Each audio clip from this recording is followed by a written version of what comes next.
Yo quisiera, primero que todo, agradecerles a ustedes la diligencia con que han defendido esta iniciativa. Quiero exaltar públicamente la labor de usted, senador Pedraza, porque he visto que usted ha sido muy acucioso con esta ponencia y veo que en las reuniones que han tenido pues han llegado a acuerdos muy importantes que enriquecen el proyecto. La razón de mi visita en esta comisión como representante a la Cámara radica fundamentalmente en un artículo transitorio que contempla este artículo 8º y que yo sé que es de mucho debate y que tiene que ver con el tema de una amnistía que estoy pidiendo para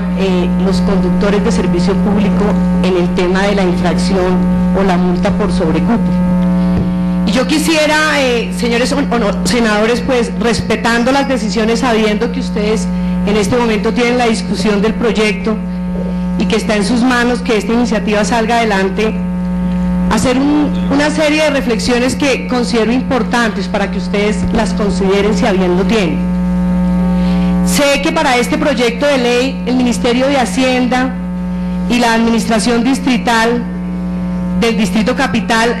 emitió unos conceptos y yo quisiera hacer claridad respecto de esos conceptos, porque en esos conceptos, al hacer la lectura, uno de los argumentos es que el artículo, la amnistía, es inconstitucional, y yo quisiera aclarar este punto. Me voy a referir al concepto del Ministerio de Hacienda y Crédito Público de fecha 19 de mayo, que fue la semana pasada, donde expresamente el ministro de Hacienda, el doctor Oscar Iván Zuluaga, dice que respecto al artículo transitorio que contempla la amnistía para los comparendos por sobrecupo en el servicio público de transporte, dice que tal disposición resulta contraria a la Constitución porque se viola el artículo 287 de la Constitución Nacional, que establece que las entidades territoriales gozan de autonomía para la gestión de sus intereses dentro de los límites de la ley y de la Constitución. Y al respecto, yo quiero contarles a todos ustedes, honorables senadores, que para la elaboración de este proyecto, con fecha 30 de julio del año 2007, es decir, cerca de un año atrás, pedimos al Ministerio de Hacienda una solicitud de información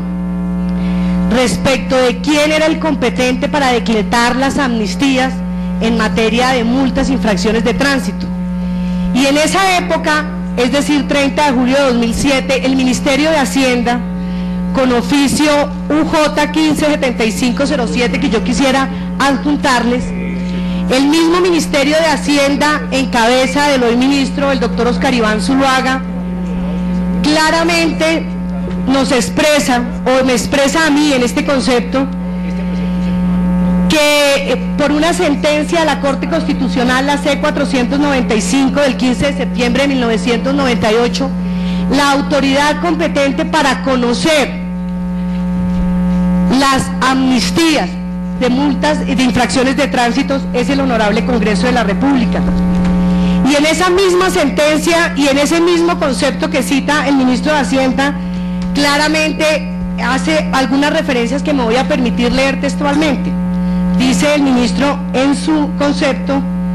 en efecto, se reitera, las multas no tienen naturaleza tributaria, como lo demuestra el artículo 27 del decreto número 11 de 1995, que la sitúa dentro de los ingresos no tributarios, subclasificación de los ingresos corrientes de la nación. Y también cita el ministerio una parte de la sentencia donde claramente deja la competencia de estas amnistías en cabeza del Congreso de la República, y dice así: que si bien la ley puede autorizar que estas multas se cobren por las entidades o los organismos territoriales donde se cometa la infracción,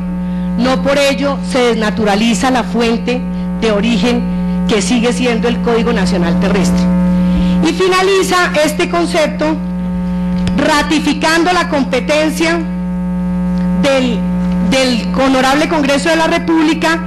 Y dice el ministro: los recursos obtenidos por multas y sanciones por infracciones de tránsito tienen su origen en la Ley 769 de 2002, Código Nacional de Tránsito. En consecuencia, estos hacen parte de los ingresos corrientes de la nación como recursos no tributarios.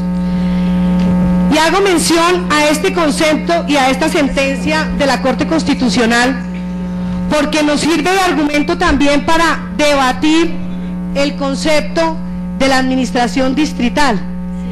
en el cual argumenta que no procede esta amnistía porque estaríamos vulnerando el establecimiento de tributos por parte de los entes territoriales que tienen eso como función para financiarse, para incrementar el fisco. Y en el concepto de la administración distrital hace mención a que se viola el artículo 294 de la Constitución Nacional. Pero resulta que haciendo un estudio juicioso de este tema encontramos que el artículo 294 de la Constitución Nacional se refiere a los tributos. Y la Corte Constitucional, como lo he leído, ha sido clara en explicar que las multas y las infracciones de tránsito, las sanciones que por estas se colocan, no son ingresos corrientes de la nación, sino que son ingresos no tributarios. Entonces aquí tenemos claramente establecido que la competencia sí es de nosotros. Para un poco esto, para dejar claro que sí podemos nosotros, como legisladores, decretar esta amnistía. Y también en el tema del impacto fiscal, porque yo sé,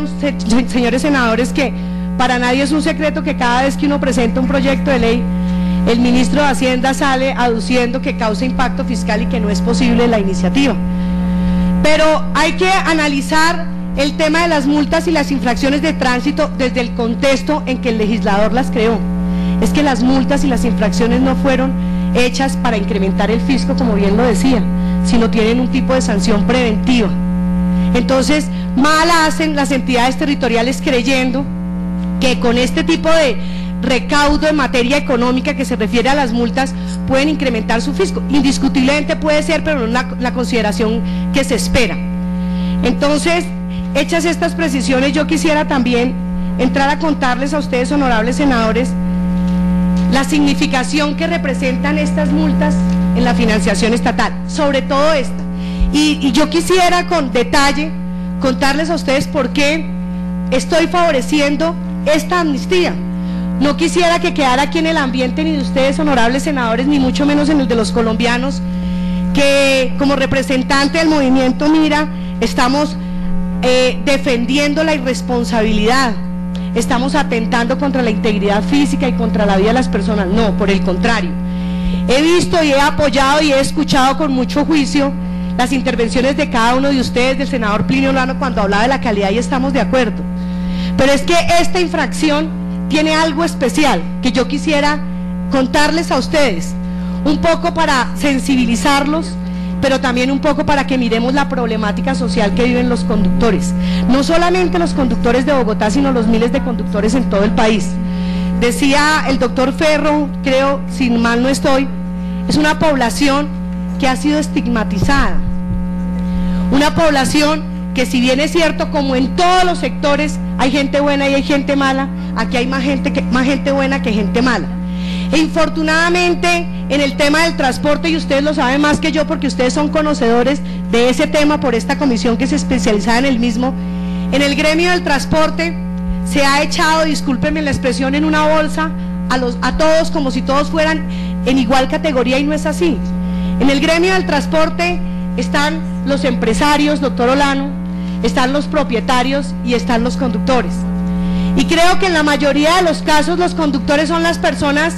que más afectadas están por una serie de infracciones que en algunos casos, en la gran mayoría, si no todos con excepción de la sobrecupo, son sanciones justas y que merecen plasticidad. Y claro que tenemos que nosotros aquí abrocharnos el cinturón para que no se salgan de las normas y para que se respete el derecho a la vida. Estamos absolutamente de acuerdo. Pero preocupa que no se tenga en cuenta o no se analice la situación de estos conductores. ¿Qué pasa con una infracción por sobrecupo? Por ejemplo, me voy a referir al caso del Distrito Capital. La insuficiencia y la falta de oferta en el tema del transporte de servicio público ha obligado a la gente que vive en la periferia de la ciudad a que casi que obligando a los conductores los lleve a sus sitios de trabajo, a sus sitios de estudio. Infortunadamente o afortunadamente, como ustedes le quieran llamar, con la entrada en vigencia del sistema de transporte masivo